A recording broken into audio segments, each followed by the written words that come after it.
Iran के साथ America Israel की जंग को 35 दिन हो चुके हैं। डोनाल्ड ट्रंप बोल चुके हैं कि जंग अभी नहीं थमेगी। अब 72 घंटे बाद ईरान पर सबसे बड़े खतरे के संकेत मिलने लगे हैं, और वो एक संकेत नहीं बल्कि 3 संकेत हैं जो ये साफ इशारा कर रहे हैं कि ईरान पर अब तक का सबसे बड़ा हमला होने वाला है, जिसके बारे में शायद ईरान ने सोचा भी नहीं होगा। क्योंकि संकेत अमेरिका और ट्रंप की तरफ से आए हैं।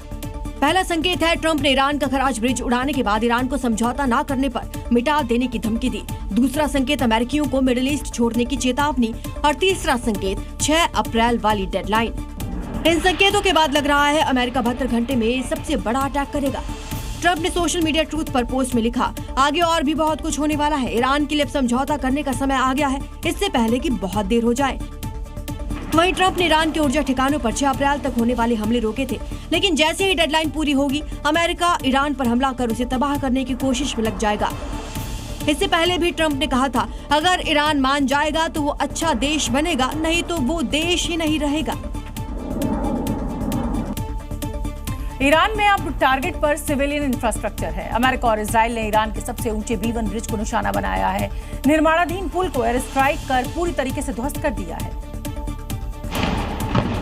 हमले के बाद का वीडियो भी जारी किया गया है, जहां हमले की वजह से इलाके में धुएं का गुबार उड़ता नजर आया।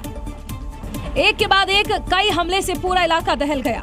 हमले के बाद चीख पुकार मच गई। इस बीच वहां मौजूद लोग भागते नजर आए।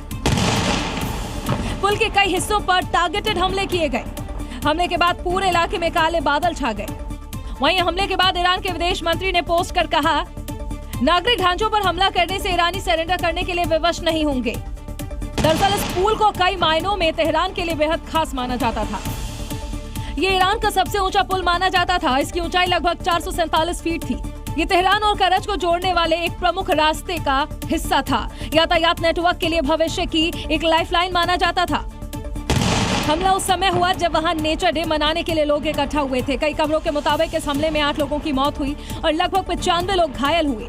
हमले के बाद अब ईरान बौखला गया है।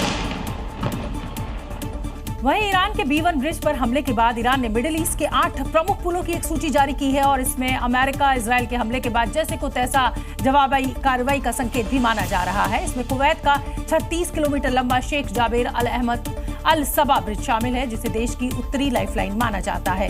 इस लिस्ट में किंग फहद काजवे भी शामिल है, जो सऊदी अरब को बहरीन से जोड़ता है।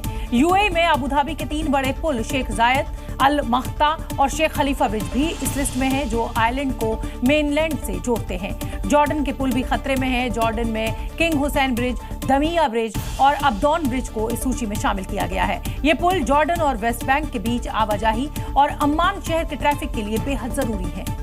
ये लिस्ट साफ संकेत देती है कि युद्ध का दायरा अब आगे और बढ़ सकता है। अमेरिका और इजराइल के हमलों में ईरान का कराज में मौजूद पुल तबाह हो गया है, और इसके बाद ट्रंप ने समझौता करने की चेतावनी दी है। लेकिन ट्रंप की वार्निंग का ईरान ने जवाब भी दे दिया है और सख्त चेतावनी देते हुए कहा है कि अमेरिका हमलों के लिए तैयार है।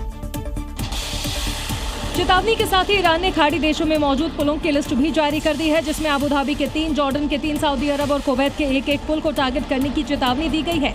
यानी ईरान ने टारगेट सेट किए हैं और उनकी जानकारी भी दे दी है।